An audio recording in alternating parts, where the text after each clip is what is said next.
Mushroom சமைக்கிறதுக்கு முன்னாடி இந்த ஒரு குட்டி டிப் ஃபாலோ பண்ணுங்க, நிறைய நியூட்ரிஷனல் பெனிஃபிட்ஸ் கிடைக்கும். என்னடா இதெல்லாம் நம்பலாமா வேணாமா அப்படின்னு யோசிக்கிறீங்களா? இதுக்கு பின்னாடி இருக்கிற பயோகெமிஸ்ட்ரி தெரிஞ்சா நீங்களே சர்ப்ரைஸ் ஆடுவீங்க. வாங்க பார்க்கலாம். ஸோ முதல்ல அந்த டிப் என்னன்றதை நான் உங்ககிட்ட சொல்லிடுறேன். மஷ்ரூம்ஸை சமைக்கிறதுக்கு முன்னாடி நல்லா ஸ்லைஸ் பண்ணிட்டு ஒரு 15 to 30 minutes midday sun, அதாவது காலையில 10 மணிலேருந்து சாயந்தரம் 3 மணிக்குள்ள எக்ஸ்போஸ் பண்ணீங்க அப்படின்னா கிட்டத்தட்ட ஒரு நாளைக்கு தேவையான வைட்டமின் டி உங்க பாடிக்கு கிடைச்சிடும். இது எப்படின்னு யோசிச்சிங்கன்னா, மஷ்ரூம்ஸ் மட்டும்தான் நான் அனிமல் சோர்ஸாகவும் இருந்தாலும் வைட்டமின் டி ப்ரொடியூஸ் பண்ணுற கெப்பாசிட்டி இருக்கு. நம்ம பாடியில் ஸ்கின்னுக்கு கீழே 7-டீஹைட்ராக்சி கொலஸ்ட்ரால் அப்படின்னு ஒரு இன்ஆக்டிவ் ஃபார்ம் இருக்கு.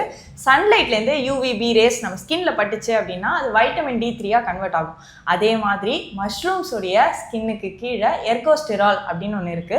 யூவிபி ரேஸ் இந்த எர்கோஸ்டிராலில் பட்டுச்சு அப்படின்னா அது எர்கோ கால்சிஃபெராலாக மாறும், அதாவது வைட்டமின் D2 மாறும். நீங்கள் யோசிக்கலாம், சன்லைட் ஸ்கின்னுக்கு எக்ஸ்போஸ் ஆனால் வைட்டமின் D3 வருது, ஆனால் மஷ்ரூம்ஸ்லேருந்து D2 வருது, இது ரெண்டுமே எப்படி சரியாக வருமா அப்படின்னு யோசிச்சிங்கன்னா ரெண்டுமே சிமிலராக தான் ஆக்ட் பண்ணும். வைட்டமின் D2, D3 ரெண்டுமே நேரம் நம்ம லிவருக்கு தான் போய் ப்ராசஸ் ஆகும். அங்கே 25 ஹைட்ராக்சி வைட்டமின் டியாக கன்வெர்ட் ஆகும். அங்கேருந்து அது நேராக கிட்னிக்கு போயிட்டு ஆக்டிவ் ஃபார்மான கால்சிட்ராலாக மாறும். ஸோ ரிசர்ச் என்ன சொல்லுது அப்படின்னு பார்த்தீங்கன்னா, D2வும் D3 அளவுக்கு எஃபெக்டிவாக தான் இருக்குது அப்படின்னு சொல்கிறாங்க.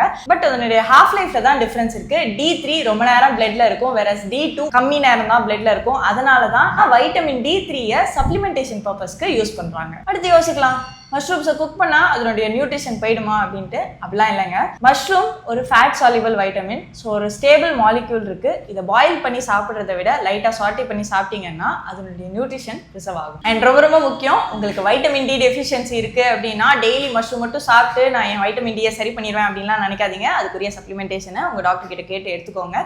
இது ஜஸ்ட் உங்கள் ஃபுட்டுலேருந்து வைட்டமின் டியை எப்படி ஆட் பண்ணலாம் அப்படிங்கிற ஒரு நியூட்ரிஷன் டிப் மட்டும்தானே தவிர வேற எதுவுமே இல்லை. இதை மிஸ்யூஸ் பண்ணாதீங்க, ப்ராப்பராக யூஸ். இதே மாதிரி இன்னும் நிறைய ஹெல்த் ரிலேட்டட் இன்ஃபர்மேஷன் தெரிஞ்சுக்க வைஷாலி ஹோமியோ கிளினிக் பேஜை ஃபாலோ பண்ண மறந்துடாதீங்க. பாய்.